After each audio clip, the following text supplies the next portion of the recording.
merah.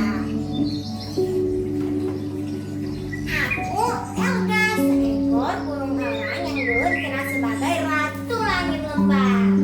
Tapi sebuah musibah mengubah segalanya. Aku tidak bisa terbang lagi seperti dulu. Saat badai tahun lalu, aku terjatuh dari pohon rimpang yang tinggi. Cabangnya yang tajam menusuk sayap kiriku, yang membuat sayap kiriku patah parah. Hewan terdekat sudah merawatku, tapi sayangnya sayapku tidak bisa seperti dulu lagi. Hari demi hari, Elga mengasingkan diri di bawah pohon beringin yang sudah berdiri selama ratusan tahun. Ia hanya bisa melihat kenangan saat dia masih bisa terbang, seakan-akan masa lalunya itu. Hingga suatu pagi yang cerah, terdengar suara dari semak-semak. Kersak, kersak, terdengar jelas sekali. Siapa itu? Siapa yang berani menggangguku? Teriak Elga dengan penuh semangat marah.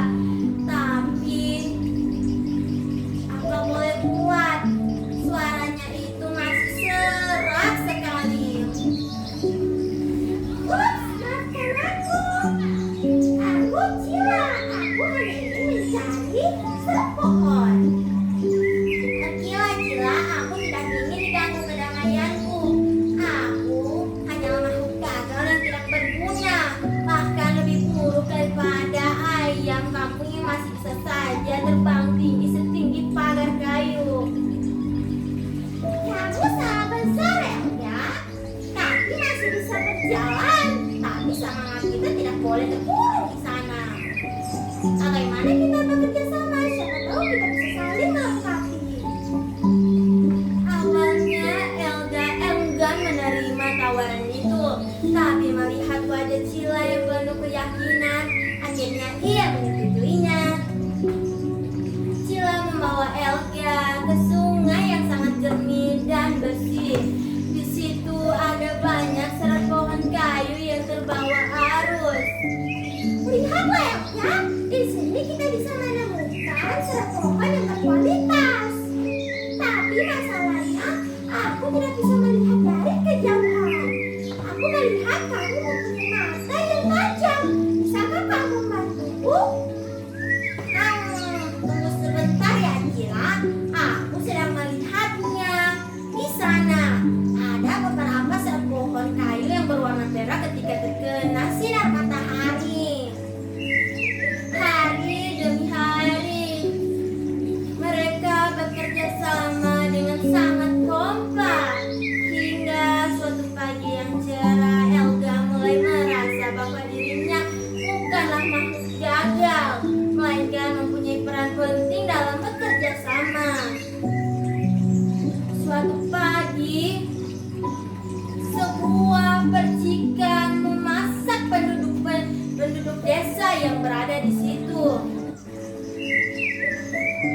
yang membuat asap hitam mulai menyebar kemana-mana dan menutupi langit. Elga, aku tidak bisa melihat dengan jelas. Bisakah kamu membantuku? Asap ini terlalu tebal dan menyengat. Kita tidak akan bisa keluar jika kita tidak menemukan jalan keluar. Tunggu sebentar ya Cila. Aku punya rencana. Naiklah ke punggungku. Meskipun aku tidak bisa terbang lagi, yang penting aku masih mempunyai cakar yang kuat untuk naik ke tebing sana. Biasanya di situ tidak mempunyai semak-semak, jadi kita akan aman di sana. Elga mulai memanjat tebing itu, tapi ia tidak memikirkan untuk menyerah. Ia hanya memikirkan keselamatan Cila yang sudah menjadi sahabat baiknya itu. Sedikit lagi Cila, sedikit lagi. Dengan sisa kekuatan yang dia punya, akhirnya Elga sampai di tebing itu bersama Cila. Sila. Mereka hanya bisa melihat sekelilingnya yang sudah ditutupi oleh nyala api. Terima kasih Alga, terima kasih. Jika tanpamu mungkin aku sudah tidak ada di sini. Tidak perlu berkata seperti itu, Cila. Jika bukan karena tenunanmu yang membalas lukaku, mungkin saja kita tidak akan berada di sini. Teman-teman sekalian, cerita Elga tidak sampai di situ. Meskipun Elga tidak punya sayap yang seperti dulu lagi yang masih bisa saja terbang, tapi ia mempunyai julukan yang lebih mulia, yaitu Langsang Penjaga Lembah. Bersama Sila mereka membentuk sebuah persahabatan untuk membantu makhluk-makhluk hidup yang berada di lembah itu. Masing-masing dari kita mempunyai kekurangan dan kelebihan, tapi ingat ya, gunakanlah apa yang kita miliki itu untuk membantu orang lain. Saya, Riha Ivana Marito Malau, sekian cerita inspirasi yang bisa saya sampaikan. Selamat pagi.